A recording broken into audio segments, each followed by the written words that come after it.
Okay, so you may be thinking, right, Callum, I thought we were doing this frontline series, right? This is a series about us going out into the wider world outside of our church building. Why on earth are we finishing this off with us talking about the actual church? That seems like the exact opposite to what we've been talking about all week. Well, I'm going to start off with the Bible reading for today, which is in Hebrews. You got a little sneak peek of it in the end of that video there. Hebrews 10, 19 to when I stop. Therefore, brothers and sisters, since we have confidence to enter the most holy place by the blood of Jesus, by a new and living way opened for us through the curtain that is his body, and since we have a great priest over the house of God, let us draw near to God with a sincere heart and with the full assurance that faith brings, having our hearts sprinkled to cleanse us from a guilty conscience, and having our bodies washed with the pure water. Let us hold unswervingly to the hope we profess, for he who promised is faithful. And let us consider how we may spur one another on towards love and good deeds, not giving up meeting together as some are in the habit of doing, but encouraging one another, and all the more as you see the day approaching. Now, Hebrews, probably written by Paul, the great missionary, right? And here he encourages us to meet together. And again, as I said, that's the opposite to what we've been talking about. In our last few weeks, we've been talking about us going out as individuals, right? It's been quite an individualistic month for us all, hasn't it? Great for my ego being told, oh, everything we're going to do about personally, going out into the world as this great warrior for God, that sort of thing. But the issue is I am not going out there by myself to do anything, partly because I am a coward, and it's all very well talking to you guys here, but you guys like me, I hope. The outside world is full of people who don't necessarily like me as much. But here's the thing is, I am not going out there by myself. I am going out there with all of you guys, in the same way that every one of you goes out to your front lines as a group. And I think maybe now is the time that we probably do understand that we can do things together while not necessarily being together, if anyone is paying attention to what's happening right now. But we are going, we go out into our everyday lives as a team, and we're just sort of approaching different areas of it, aren't we? We're all going out with the same purpose, but we're just meeting different people while we are doing that. And that's Paul here is telling these people, yeah, sure, he's been going out to all these places, but he's asking them to come together and spur each other on. Now more than ever, and I know that now more than ever is a saying that is being said now more than ever, like every advert, right? Every Dove, they've been going on about how they're caring for people, and carers, look at us with our hand sanitizers, and McDonald's as well, for some reason, have decided that they're a frontline working, helping us get through this, though I suppose maybe some of us have been getting through on the McNuggets. But now more than ever, feels like a time where we really should be appreciating the time that we get to spend with each other, right? We've in a lot of our lives, we've been sort of separated from each other, but we do still have all these opportunities to come together. And I've got to say, I've been loving the opportunities that we've had available over the last few months or years. Last few months specifically, the prayer meetings that we've been having on the Saturday mornings and Thursday evenings have been a great help for me, especially the ones where we've been outside, because it's nice seeing some of you people not through a screen. I'll be honest, guys, your web cameras do not do you guys justice. You're such beautiful people, and I just get these blurry, blocky things. It's been great being able to see everyone face to face. But that's obviously not the main thing. The main thing about it is being able to meet together in a space that we can sort of what do you call it? Talk about our lives and pray with each other, right? That's, I suppose, the important thing of a prayer meeting, is that we get to pray. But being able to pray with other people, pray with a single purpose, it's been a great thing. And I'm glad, I'm guessing it's all going to be going online again, but I'm glad that we can continue to do that. Likewise, one of my favourite times of the week is Salt Shakers, my house group. It's just such a great time to come together and, talk things through. And look, no offense to everyone here, but Wednesday night when we do our house group, it's a different time, isn't it? There's different services, different things fulfill different purposes. And one of the things we do at Soul Shakers is we sort of just talk and listen to each other and share our lives.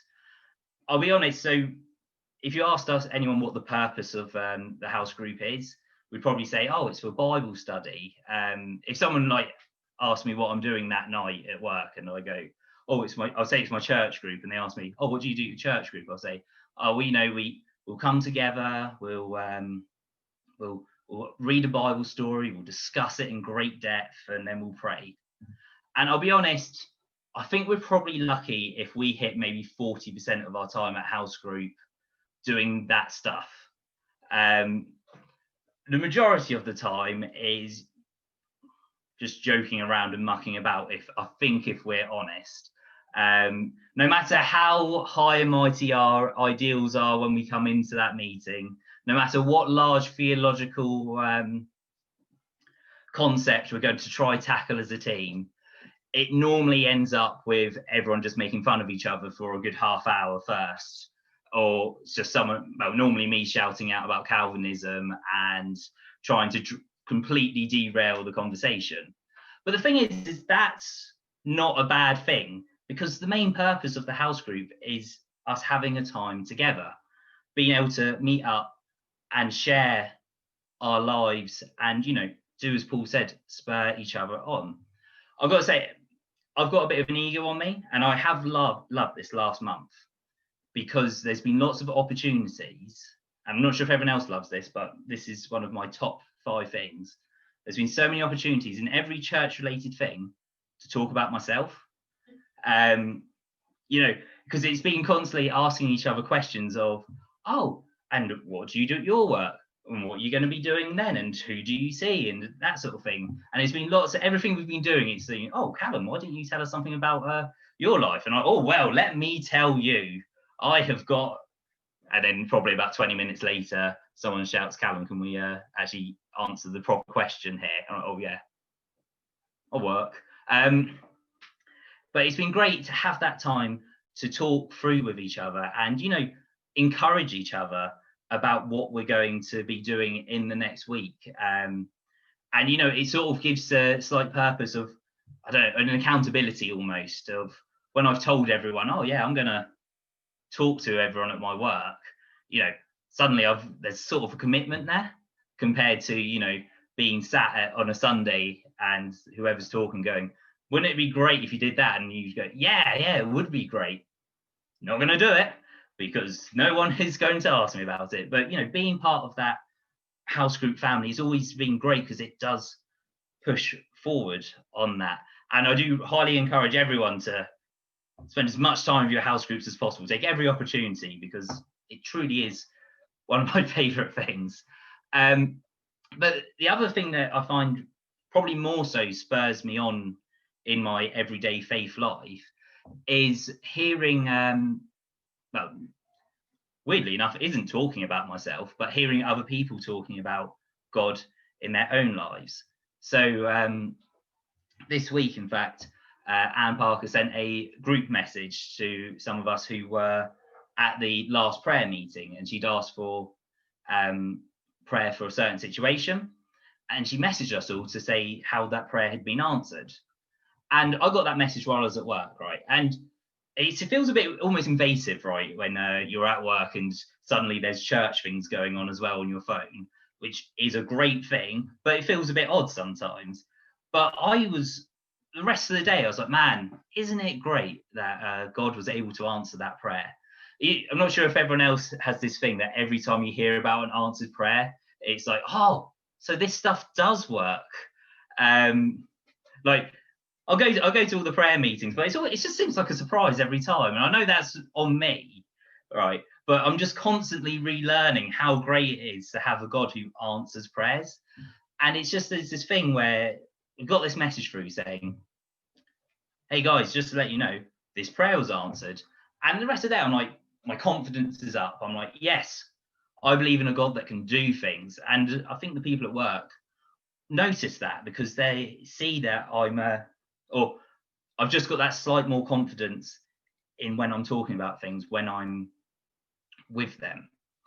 And I think that's the great thing about us meeting together is we can share our lives, and it's like this two-way thing, and that just overall builds us up to having that greater confidence, having that accountability, which is, let's face it, necessary for us to do it, because without accountability we're not going to do anything, are we? Well, I'm not. I'm very much cards on the table. I wouldn't have read that Hebrews passage if I didn't have to talk about anything about it today, right? I've got to have a purpose. I've got to have someone looking down on me to be disappointed on me if I'm not going to do it. And that person tends to be Catherine Sweatman. If you've ever seen her disappointed face, it's hard to bear. Yeah, that's the one. But but everyone as a church family, it's great to just be able to share with each other and push through. So my question now is, and this is probably a show of hands thing, has anyone else enjoyed doing the Frontline series as a talking about it and sharing it in that way? Good, because there was at the end of the series, there's this. We are at the end of the series. This is the end of the series. We've got a commissioning prayer. Now, me and Catherine looked at it and we both had the same opinion. I could do better than these theologians in London. So we've actually, and by that I mean I've simplified it slightly because the language was just bulky and not great. But I've got, I'm going to bring it up. I'm going to read out the thinner bits, and if you guys just repeat the say out loud the bits in bold, and this will be us affirming in the prayer that affirms that we are going to go forward and do what we're going to do. Say, Lord, as followers of Jesus, we will see our front lines as places of possibility and purpose for God, and that he is already working in these places so we can join in with him wherever we are. We will trust God not only with the big things, but also with the small day-to-day things that also matter to our Father, as we learn to rely on him in whatever we do. As children of God, we believe that our value and worth flows from this identity, so we can have the joy and freedom of being a child of God, whoever we are. Finally, as the body of Christ, we commit to helping each other by spurring each other on and praying for each other so that we can grow together and make a difference in the world.